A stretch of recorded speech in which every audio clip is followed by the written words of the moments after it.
कुछ शब्द लेकर आई हूँ जिसकी वर्तनी पर हम ध्यान देंगे, उसके अक्षरों पर ध्यान देंगे कि शब्द बना कैसे, और शब्द बना है तो उसका अर्थ क्या होता है ये भी समझ ले। चिर का मतलब होता है लंबे समय तक जीवित रहने वाला। अब यहाँ पर थोड़ा सा अंतर है। आयुष्मान का मतलब लंबी आयु रखने वाला। मैं कुछ शब्द लेकर आई हूँ जिसकी वर्तनी पर हम ध्यान देंगे, उसके अक्षरों पर ध्यान देंगे कि शब्द बना कैसे और शब्द बना है तो उसका अर्थ क्या है। तो आज शुरू करते हैं अपनी क्लास अरुणा कलिया के साथ। आज हम शब्दों पर विचार करेंगे कि शब्द बना कैसे और बना है तो उसका अर्थ क्या है। तो कृपा और आशीर्वाद में अंतर, जैसा कि बताया कि कृपा का अर्थ होता है गोद में बैठना, अर्थात जब भगवान हम पर कृपा करते हैं तो इस तरह से वो हम पर कृपा करते हैं जैसे कि एक माता अपने बच्चे को गोद में बिठाकर उसमें पूरा अपना प्यार, स्नेह, लाड़ उस पर उंडेलना चाहती है। बिल्कुल वैसे ही कृपा करते हैं भगवान जब वो अपने भक्त पर कृपा करते हैं। तो कृपा का मतलब है कि अपनी दया, अनुकंपा उस पर लुटा देना, कि जो कुछ है बस मैं दे दूं उसको। ऐसी भावना जब होती है ईश्वर की अपने भक्त के लिए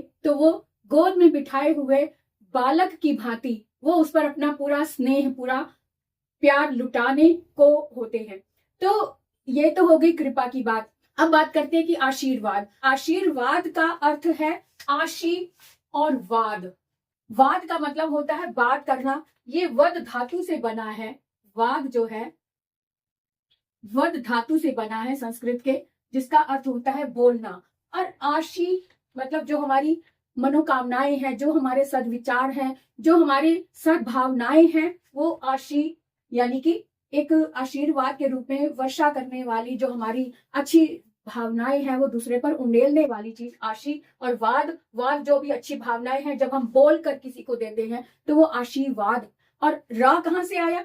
ये जब विसर्ग संधि होती है, जब ये विसर्ग है इसका र बन जाता है। जब इसके बाद कोई भी व्यंजन हो, ये नियम के अनुसार विसर्ग का रा हो जाता है। जब विसर्ग का रा हो जाता है तब जो ये विसर्ग के स्थान पर जो ये र बन गया, र में हल लगा हुआ है, और ये जो आधा र होता है इसका एक नियम है, जब ये आधा र आए तब इसके बाद वाले व्यंजन की वो सहायता लेता है। र के बाद व आया है तो र को व की सहायता लेनी पड़ रही है, इसलिए ये वाला र जो है ये इसके कंधे पर जाकर बैठ जाएगा इस तरह से, क्योंकि ये आधा है, अधूरा है और ये अपने पांव पर खड़ा हो नहीं सकता, जमीन पे इसको चलना नहीं आ रहा, तो ये व का सहारा ले रहा है और उस व के कंधे पर बैठ गया है। इसलिए इस आशीर्वाद को हम इस तरह से लिखेंगे। आप ध्यान रखें कि आशीर्वाद को ऐसे लिखना होता है हमेशा, ये बिल्कुल सही है।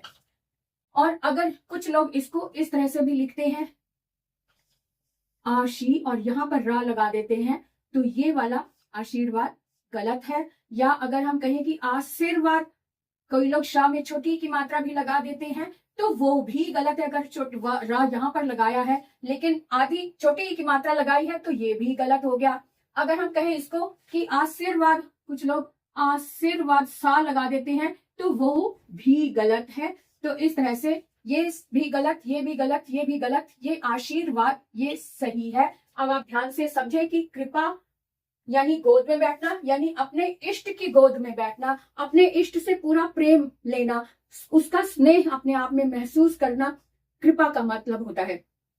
और अब हम देखें आयुष्मान और चिरंजीव में क्या अंतर है। आयुष्मान और चिरंजीव, अब हम ये देखेंगे आयुष्मान और चिरंजीव का मतलब क्या है।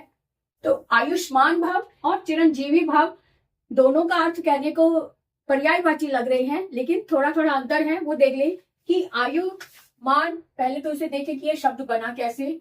आयु, ये जो श है ये विसर्ग है, आयु प्लस मान, और ये है चिरम, ऊपर अनुस्वार है वो इस तरह से लिखेंगे चिरम, और ये जीवी।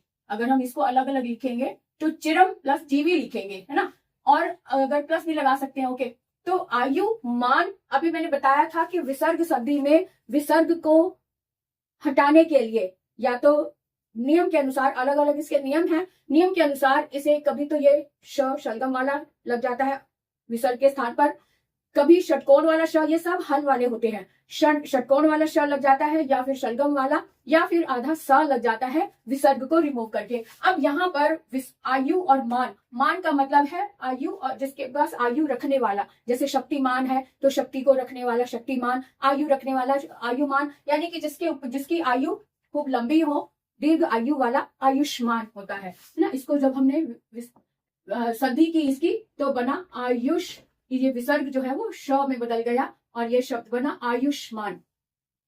और चिरंजीवी, इसको जब हम ये अनुस्वार अलग से लिखेंगे तब ये म की साउंड करेगा चिरम, क्योंकि ये अलग लिखा जा रहा है चिरम।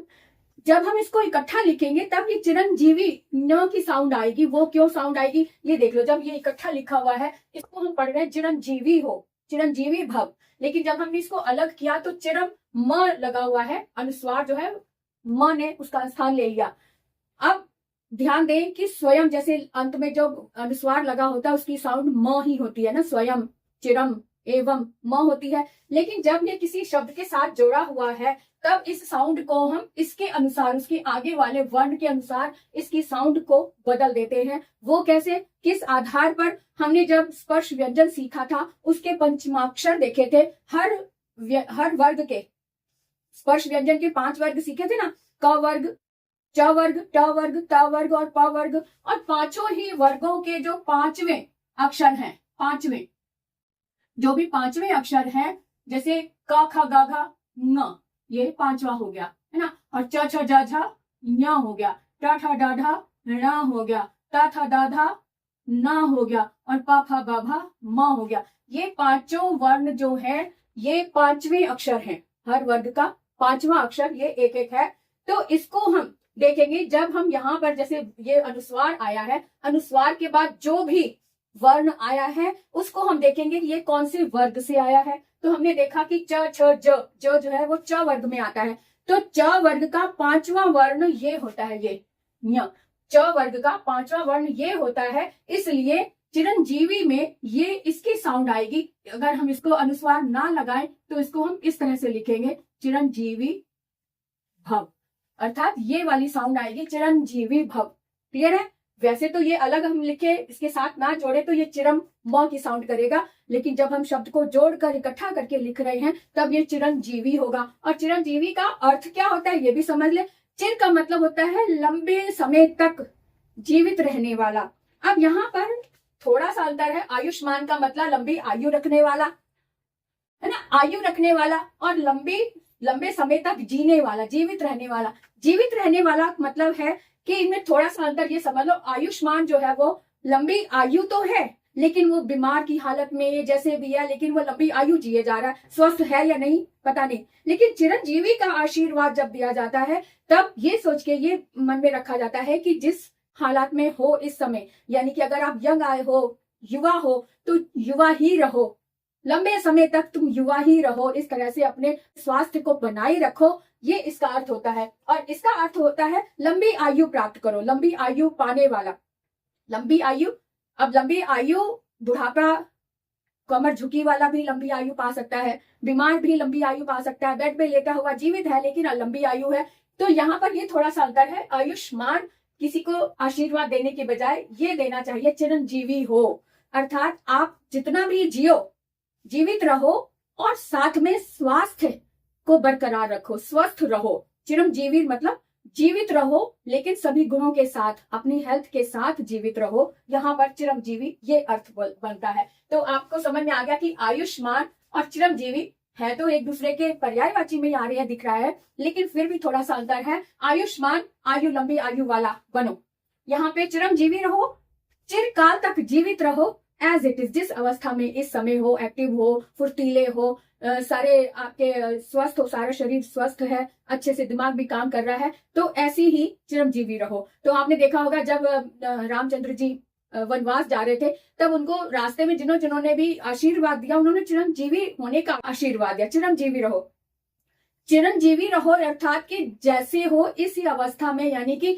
तुम किसी भी परिस्थिति में हो लेकिन आपके शरीर का जो स्वास्थ्य है वो ऐसा ही रहे, तंदुरुस्त रहो, हर परिस्थितियों को पार कर जाओ इस शरीर के साथ। चिरंजीवी रहो, अधिक समय तक जीवित रहो और स्वस्थ रहो।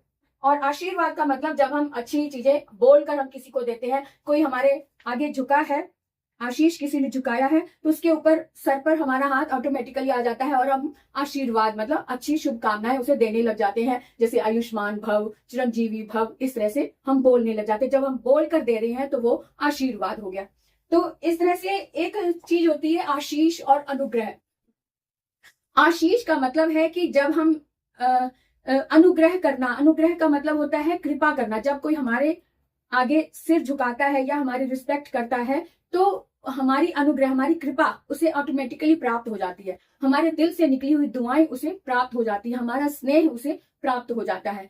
तो इस तरह से शब्दों के महत्व को समझते हुए जब हम उसे वहन करते हैं, उसका मनन करते हैं, तो हमें बहुत ही अलग सी खुशी सी होती है कि हमने शब्दों को महसूस करके उसको व्यवहार में लाए। शब्दों के अर्थ को जब हम महसूस करते हैं तब उसके अर्थ को व्यवहार में लाते हुए हमें अलग ही खुशी होती है, क्योंकि व्यवहार में लाना अर्थ के साथ और दूसरों तक उस व्यवहार को पहुंचाना, ये एक समझदारी की बात होती है, बुद्धिमानी की बात होती है। इसलिए जब भी शब्द बोलो उसके अर्थ को समझते हुए हम उसका व्यवहार करें तो हमें अच्छा भी लगेगा और दूसरे को भी लगेगा कि हाँ, शब्दों का सही इस्तेमाल हुआ है। तो